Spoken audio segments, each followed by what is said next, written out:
The morning sun cast long shadows across the rugged landscape of New Mexico Territory in 1864. Maria Begay, barely 14 years old, clutched her younger sister Elena's trembling hand as they stumbled through the rocky terrain. Their moccasins were worn thin from weeks of walking, and their traditional Navajo clothing hung in tatters from their small frames. The two sisters had been separated from their family during Kit Carson's brutal campaign against the Navajo people. The U.S. Army's scorched earth policy had destroyed their crops, killed their livestock, and forced thousands of Navajo from their ancestral homeland. Maria remembered the terrifying night when soldiers had raided their hogan, the traditional dwelling where 5 generations of her family had lived. In the chaos and gunfire, she had grabbed Elena and run into the darkness, never to see their parents or 3 brothers again. For 3 weeks, the sisters had survived on pine nuts, wild berries, and creek water. Maria had learned to hunt small rabbits with snares made from strips of her own clothing. She taught Elena which plants were safe to eat and which streams had the cleanest water. Every day they moved farther from the soldiers who seemed to be everywhere, rounding up their people for the long march to Bosque Redondo, the desolate reservation where the government planned to imprison all Navajo. Elena, only 10 years old, had stopped speaking after witnessing soldiers burn their grandmother's sacred medicine bundle. She communicated only through hand gestures and wide, frightened eyes that seemed to hold the weight of their destroyed world. Maria sang to her sister each night the traditional lullabies their mother had sung to them, hoping to coax even a whisper from Elena's lips. On this particular morning, the sisters had made a critical mistake. Desperate for food and clean water, they had ventured too close to a military outpost near the settlement of Gallup. The scent of cooking meat had drawn them like moths to flame, their empty stomachs overriding their cautious instincts. Captain James Morrison spotted them first through his field glasses. A career soldier with 15 years of service on various frontiers, Morrison had grown hardened to the realities of warfare against native tribes. His orders were clear and simple: capture all Navajo found in the territory and transport them to Bosque Redondo.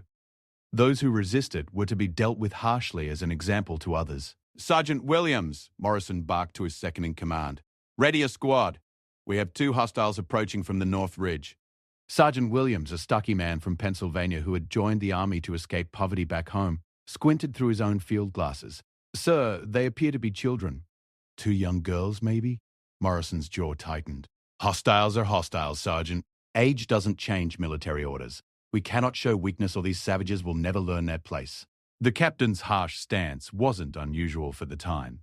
The prevailing military doctrine held that showing mercy to Native Americans, even children, was perceived as weakness that would encourage further resistance. Morrison had seen too many of his men killed in skirmishes with Navajo warriors to have any sympathy left for their families.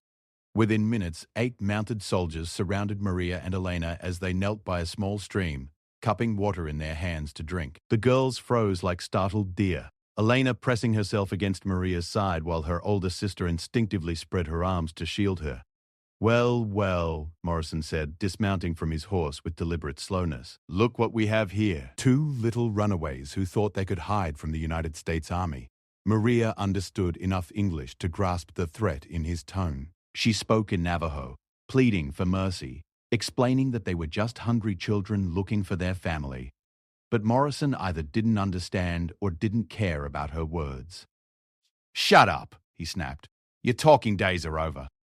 The captain studied the 2 girls with the cold calculation of a man who had made similar decisions many times before.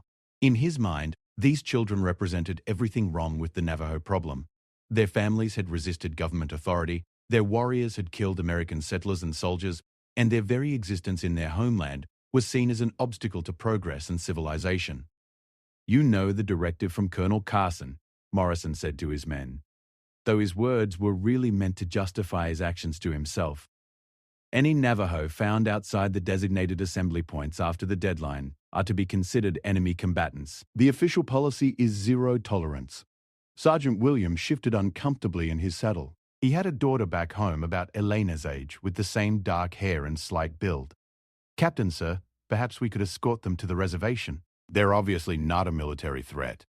Morrison's eyes flashed with anger. "Are you questioning my command, Sergeant? These 2 have been evading capture for weeks. They've consumed military resources, time, and manpower. That makes them enemy combatants by definition." The other soldiers remained silent, Though several exchanged uneasy glances, most of them had joined the army for steady pay and the promise of land grants after service. Fighting seasoned Navajo warriors was one thing, but executing children felt different, even to men hardened by frontier warfare. Maria sensed the growing tension among the soldiers and the deadly intent in Morrison's voice. She had heard stories from other Navajo refugees about soldiers who killed first and asked questions later. Desperately, she tried to communicate their innocence, pointing to herself and Elena while shaking her head and repeating, no fight, in broken English. Morrison drew his service revolver, a Colt Army model that gleamed dully in the morning sunlight. "I'll make this quick," he announced. "Consider it a mercy compared to what some of my colleagues might do." Elena seemed to understand the finality of the moment even without speaking English. She looked up at Maria with those enormous dark eyes that had seen too much suffering for someone so young. Maria pulled her sister close, whispering a prayer in Navajo, asking their ancestors to welcome them and to watch over their family wherever they might be. The other soldiers formed a semicircle around the scene, some looking away, others watching with the grim fascination that violence often inspires. Sergeant Williams gripped his reins tighter, his knuckles white with tension, but military discipline kept him from intervening against a direct order from his commanding officer. Morrison raised his pistol, taking aim at Maria's head. At 14, she was old enough in his mind to be considered an adult threat, and he reasoned that killing her first would be more merciful for the younger girl. The hammer of the revolver clicked as he cocked it, the sound unnaturally loud in the desert silence. In those final seconds before Morrison pulled the trigger, Maria began singing softly in Navajo. It was a death song her grandfather had taught her, meant to help the spirit transition peacefully to the next world. Her voice, though trembling, carried the haunting melody across the barren landscape like a prayer made audible. Elena, hearing the familiar tune, finally spoke her first words in 3 weeks. In a voice barely above a whisper, she joined her sister in the ancient song, their voices harmonizing in the way their mother had taught them during happier times around their family's fire. Morrison's finger tightened on the trigger just as the sound of approaching hoofbeats echoed off the rocky walls of the nearby canyon. A lone rider was approaching at full gallop, dust trailing behind his horse like a banner of urgency. The captain hesitated for just a moment, his military training making him assess this potential new threat before completing his grim task. The rider was still too far away to make out clearly, but something about his confident bearing and the powerful horse he rode suggested this was no ordinary passerby. Morrison kept his weapon trained on Maria but turned his attention toward the approaching stranger, annoyed by the interruption but curious about who would be traveling alone in such dangerous territory. As the hoofbeats grew louder, Maria continued her death song, unaware that these might be the final moments before either salvation or tragedy arrived in the form of a mysterious rider racing toward their remote location on the windswept plains of New Mexico territory. The approaching rider emerged from the dust cloud like a figure from legend. Thomas McCready was a man whose presence commanded attention even at a distance. Standing 6 feet tall in his worn leather boots, he had the weathered look of someone who had spent 30 years building a life from nothing in the harsh New Mexico territory. His broad-brimmed hat shadowed a face marked by sun, wind, and a kind of quiet determination that came from surviving when survival seemed impossible. McCready's ranch sprawled across 15,000 acres of some of the most challenging land in the territory. He had arrived in 1845 as a young man with nothing but a strong back, an iron will, and a small savings account inherited from his deceased father. While other settlers had come seeking quick fortunes in gold or silver, McCready had seen opportunity in the vast grasslands that could support cattle if managed properly. His success had not come easily. The first 5 years had nearly broken him. Drought killed his first herd, Comanche raids scattered his second, and a flash flood destroyed his original homestead. But McCready possessed the kind of stubborn resilience that frontier life demanded.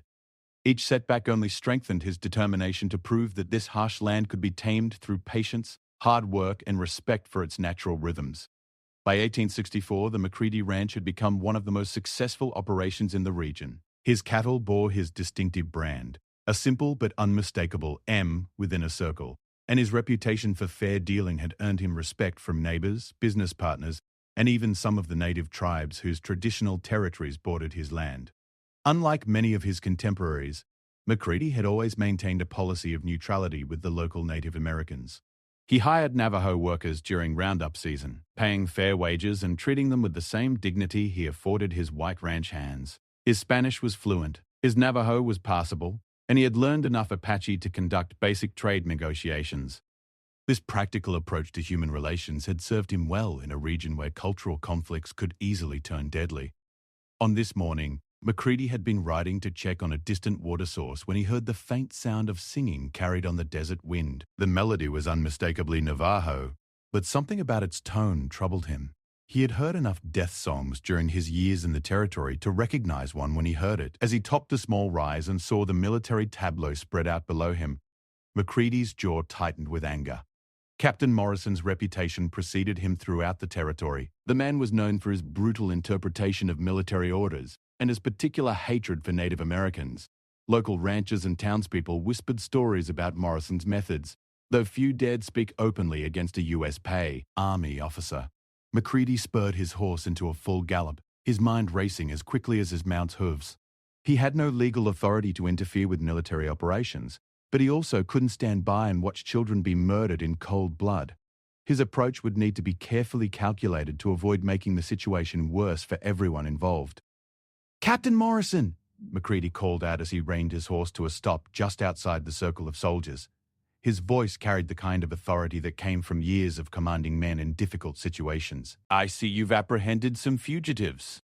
Morrison kept his pistol trained on Maria but turned his attention to the rancher with obvious annoyance. "McCready, this is military business. I suggest you continue on your way."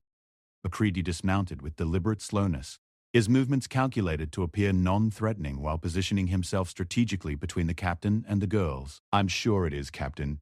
But before you proceed, you might want to know that these particular fugitives are worth considerably more alive than dead." The statement was completely fabricated, but McCready delivered it with such conviction that several soldiers shifted uncertainly in their saddles. Morrison's finger eased slightly on the trigger as greed and curiosity warred with his desire for immediate violence. "What are you talking about?" Morrison demanded. McCready pulled a leather pouch from his saddlebag and shook it so the coins inside clinked audibly. "Bounty, Captain!" The territorial government has authorized substantial payments for the capture and delivery of specific high-value fugitives. These two girls happen to be the daughters of a prominent Navajo war leader who's been particularly troublesome to military operations. The lie came so smoothly that even McCready almost believed it himself. In reality, he had no idea who Maria and Elena were, but he knew that Morrison's greed might provide the opening he needed to save their lives. Sergeant Williams looked skeptical. "Sir, they're just children. How could they be high-value targets?" McCready nodded approvingly at the sergeant's question, using it to build credibility for his story. "Excellent point, Sergeant. You're thinking tactically, which I respect. The value isn't in the girls themselves, but in their father. Manuelito is one of the most respected war chiefs still operating in this region. Intelligence suggests he's been evading capture specifically because he's searching for these two daughters." The name Manuelito was well known to every soldier in the territory. The legendary Navajo leader had indeed been one of the most effective resistors of the Army's forced relocation campaign. Morrison's eyes narrowed as he processed this new information. "If that's true," Morrison said slowly, "then why hasn't this bounty information been communicated through military channels?" McCready had anticipated this question. "Because, Captain, the territorial governor doesn't entirely trust military efficiency in handling delicate negotiations. No offense intended, but your reputation for decisive action precedes you.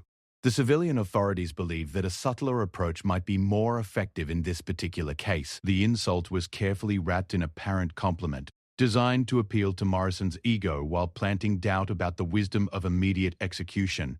McCready watched the captain's face, looking for signs that his psychological manipulation was working. Morrison studied the two girls with new interest, seeing potential profit instead of simple obstacles to be eliminated. Maria, though she couldn't understand the rapid English conversation, sensed a shift in the deadly atmosphere. She stopped singing but kept Elena pressed close to her side, her dark eyes moving between the soldiers and the strange rancher who had appeared like an answer to her desperate prayers. "What exactly are you proposing, McCready?" Morrison asked, finally lowering his weapon slightly. McCready stepped closer to the girls, deliberately positioning himself as a physical barrier between them and the soldiers. "Simple business transaction, Captain.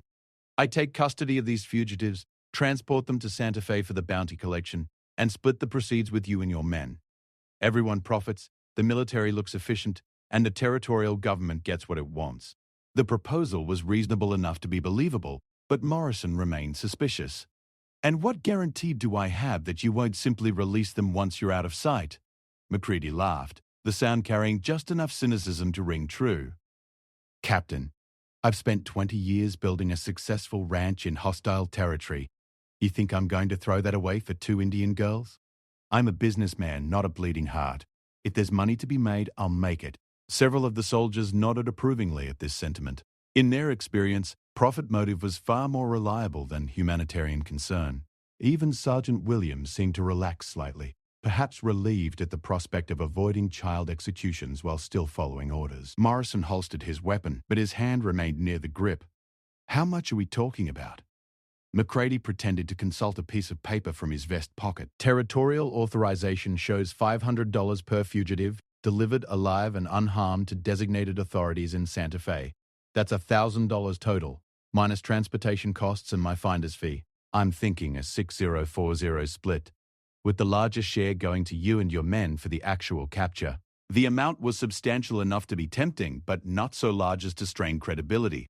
Morrison's greed was clearly warring with his suspicion, creating the uncertainty that Macready needed to exploit. Elena whispered something in Navajo to her sister, the first words she had spoken since beginning their death song. Maria responded softly, and Macready caught enough of their exchange to understand they were discussing whether this strange white man represented salvation or simply a different form of danger. "I speak some of your language," Macready said quietly in Navajo, addressing the girls directly for the first time. "Trust me, I will not let harm come to you." Morrison's eyes flashed with anger. "You speak their heathen tongue?" Macready shrugged casually. "Business necessity, Captain. Hard to negotiate livestock prices if you can't communicate with the sellers. These tribes have always been excellent horse breeders. Practical men learn practical skills." The explanation satisfied Morrison's suspicions while simultaneously establishing Macready's credibility with Maria and Elena. The older girl's eyes widened with hope as she realized this stranger might truly be trying to help them. "All right, Macready," Morrison said finally, "but I want to see this bounty authorization before we make any deal." Macready had expected this demand. He pulled out an official-looking document that was actually a bill of sale for cattle, folded to hide everything except the territorial seal and signature at the bottom. He handed it to Morrison with the confident air of a man who had nothing to hide. Morrison examined the paper briefly, his military training having taught him to recognize official seals but not necessarily to read bureaucratic documents carefully. The territorial seal looked authentic, and the signature appeared legitimate, which was enough to convince him that Macready's story might be true. "Acceptable," Morrison announced. "But I want my share delivered within 2 weeks or I'll report you to territorial authorities for interfering with military operations." Macready extended his hand for a formal handshake. "Agreed, Captain.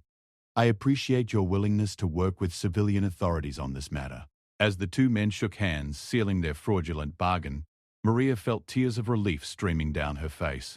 Elena looked up at her older sister with confusion, not understanding the English negotiations but sensing that the immediate threat had somehow passed. The transformation in the soldiers' behavior was immediate and dramatic. Where moments before they had been preparing to witness an execution, they now saw the two girls as valuable cargo that needed to be protected until delivery. Morrison began issuing orders for the girls' care and transport, his tone completely changed by the prospect of profit. Macready helped Maria and Elena onto his horse, speaking softly in Navajo to reassure them that they were safe now. As they rode away from the military camp, with Morrison's assurances that he would contact Macready within the week about the bounty payment, the rancher began planning the next phase of his deception. He had saved their lives, but now he needed to figure out how to keep them safe permanently while avoiding the consequences of his elaborate lie. The girls' future remained uncertain, but at least they had a future to worry about, which was more than they'd had when the morning began. The ride to Macready's ranch took most of the day, winding through canyon passages and across open mesa land that stretched endlessly under the vast New Mexico sky. Maria sat behind Macready on his horse, her arms wrapped around Elena, who rode in front of her. The rancher had given them water from his canteen and strips of dried beef from his saddlebags, the first real food the sisters had tasted in days. As they traveled, Macready explained his plan in simple Navajo mixed with English words that Maria could understand. He would hide them at his ranch until he could figure out a permanent solution to their situation. The immediate danger had passed, but the larger problem remained. Two Navajo girls were still fugitives in a territory where their people were being systematically hunted and imprisoned. The McCready Ranch headquarters sat in a natural basin surrounded by red sandstone cliffs that provided shelter from wind and concealment from unwanted visitors. The main house was built of adobe and timber, practical rather than elegant, designed for comfort and durability rather than display. A long bunkhouse for the ranch hands, a barn for horses, corrals for cattle, and various outbuildings created a small community in the wilderness. McCready's foreman, a weathered Mexican-American named Carlos Herrera, emerged from the barn as they rode into the compound.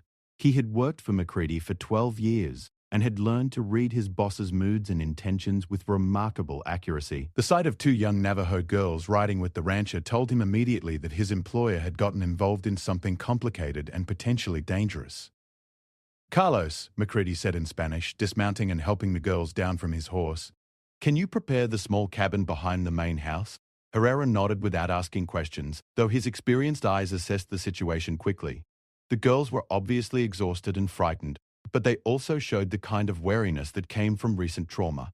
Their clothing marked them as traditional Navajo, which meant they were almost certainly fugitives from the military's relocation program. "How long will they be staying?" Herrera asked quietly. McCready removed his hat and ran his fingers through his graying hair. "I'm not sure yet. It's complicated." That evening, after Maria and Elena had been fed, bathed, and given clean clothes from McCready's stored supplies, the rancher sat on his front porch contemplating the magnitude of what he had done. He had committed fraud against a U.S. Army officer, harbored fugitives, and created a web of lies that would eventually unravel. But as he watched the two girls through the window of their cabin, seeing Elena smile for the first time as Maria braided her hair, he felt no regret about his actions. McCready's decision to help the girls wasn't entirely altruistic. His own childhood had been marked by poverty and abandonment after his parents died in a cholera epidemic when he was 12 years old. He had survived through the kindness of strangers who had no obligation to help an orphan boy, and he had never forgotten the debt he owed to human compassion. Seeing Maria and Elena facing death had awakened memories of his own desperate need for protection years earlier. Over the next few days, McCready developed a routine for keeping the girls hidden while maintaining the normal operations of his ranch. Maria proved to be remarkably adaptable, helping with cooking and basic household tasks while learning English with impressive speed. Elena remained more withdrawn, but she began to trust McCready enough to smile when he spoke to her in his limited Navajo vocabulary. The real challenge was figuring out what to do next. McCready knew that Morrison would eventually come looking for his share of the non-existent bounty money. The captain wasn't intelligent enough to investigate the details immediately, but he wasn't stupid enough to be fooled indefinitely. McCready estimated he had perhaps 2 weeks before his deception was discovered. During quiet evening conversations on the porch, Maria gradually told McCready her story, through a mixture of Navajo, broken English, and expressive gestures. She described their family's peaceful life before the military campaign, the night their home was destroyed, and their desperate weeks of hiding in the wilderness. Her account confirmed what McCready already knew.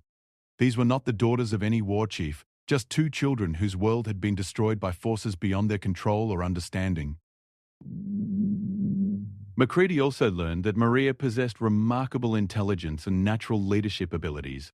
Despite being only 14 years old, she had kept herself and her sister alive through resourcefulness, courage, and quick thinking. She understood the political situation that had destroyed her people, and she harbored no illusions about the challenges they faced as fugitives in a hostile territory.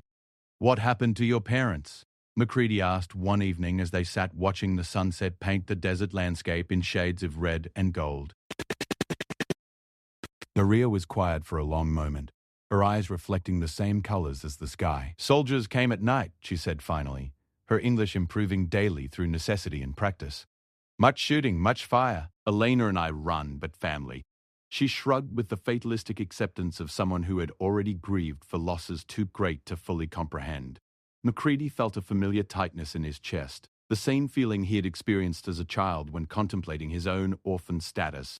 "I'm sorry," he said simply, knowing that words were inadequate but needing to acknowledge her loss. "You save us," Maria replied. "Why? We are nothing to you, just Indian girls." McCready considered the question seriously. Maybe because I understand what it means to be alone and afraid. Maybe because I believe children deserve protection regardless of who they are. Or maybe because I've lived in this territory long enough to know that survival depends on people helping each other when they can. On the 10th day after the girls' arrival, Carlos Herrera brought disturbing news. One of the ranch hands had encountered a military patrol near the eastern boundary of McCready's land. The soldiers were asking questions about missing Navajo fugitives and offering rewards for information about their whereabouts. Morrison was clearly beginning to investigate the bounty story more thoroughly. McCready knew his time was running out.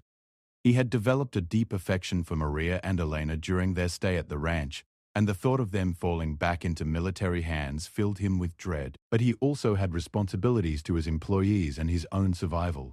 Harboring fugitives was a serious crime that could result in the loss of his ranch and possibly imprisonment. That evening, McCready made a decision that would change all their lives permanently.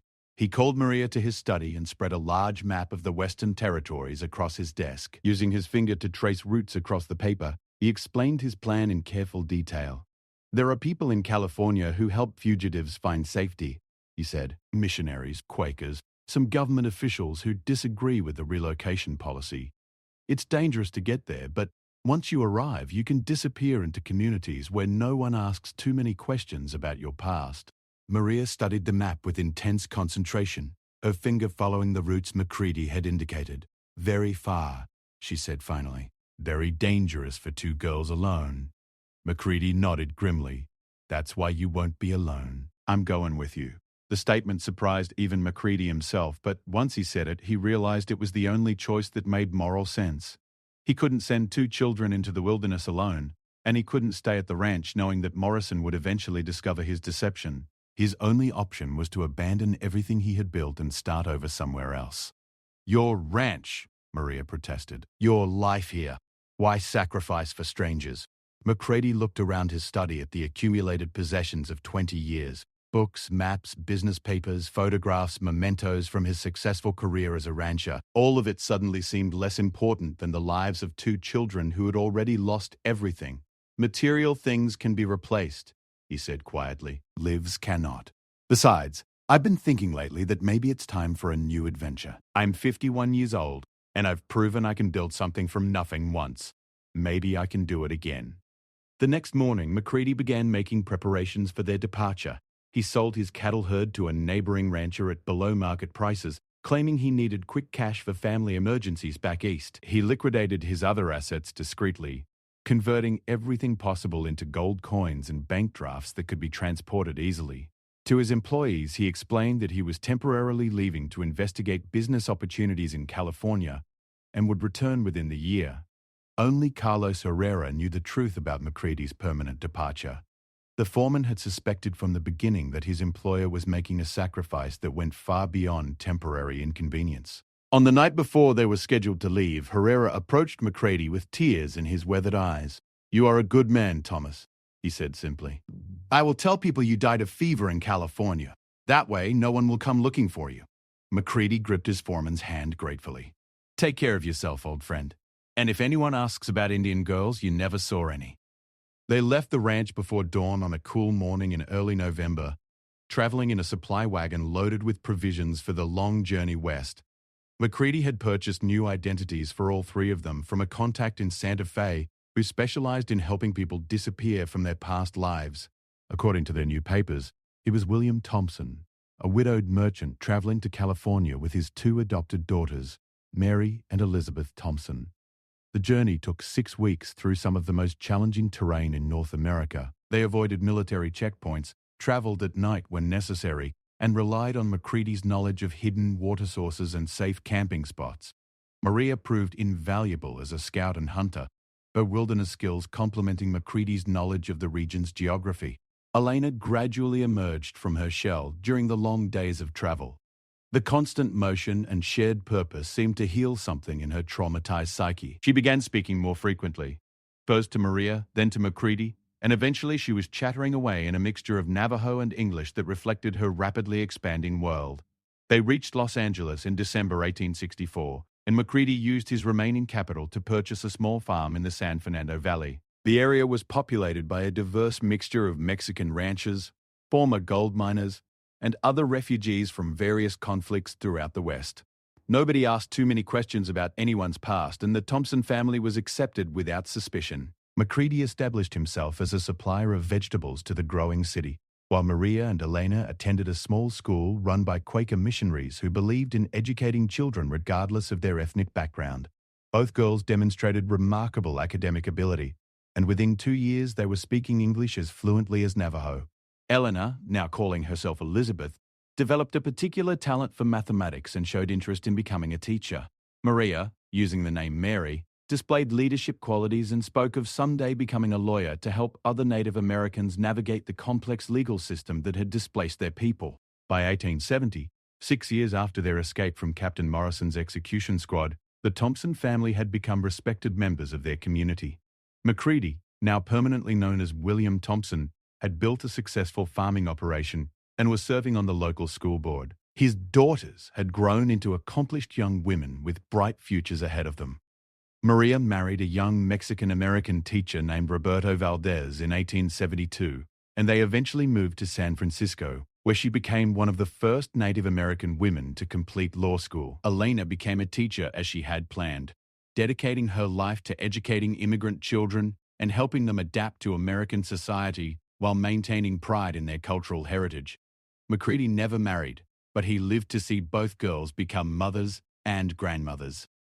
He died peacefully in 1895 at the age of 82, surrounded by the large extended family that had grown from his decision to save 2 frightened children 31 years earlier. His gravestone in the small California cemetery reads simply, "William Thompson, beloved father." But Maria and Elena knew the full truth of what those words meant. Captain Morrison never did solve the mystery of the missing bounty money or locate the 2 Navajo girls who had vanished from his custody.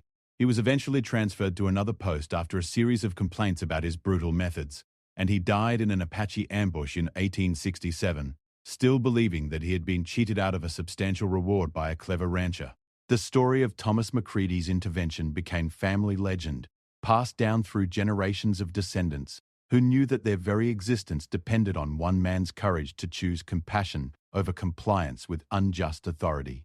Maria's great-grandchildren would grow up hearing about the rancher who sacrificed everything he had built to give 2 Navajo girls a chance at life, freedom, and the pursuit of happiness that should belong to all children, regardless of their race or circumstances. In later years, when Maria had become a respected elder in the Native American community of Northern California, she would tell audiences about the morning when death seemed certain until a stranger appeared like an answer to prayer. She always emphasized that Thomas Macready represented the best of what people could be when they chose to act on their conscience rather than their convenience. He could have ridden past, she would say to rapt listeners. He could have decided it wasn't his problem. He could have chosen his own safety over ours. But he didn't. He saw 2 children in danger, and he did what was right, regardless of the cost to himself. That kind of courage is rare, but it's what makes the difference between a world ruled by fear and a world guided by love.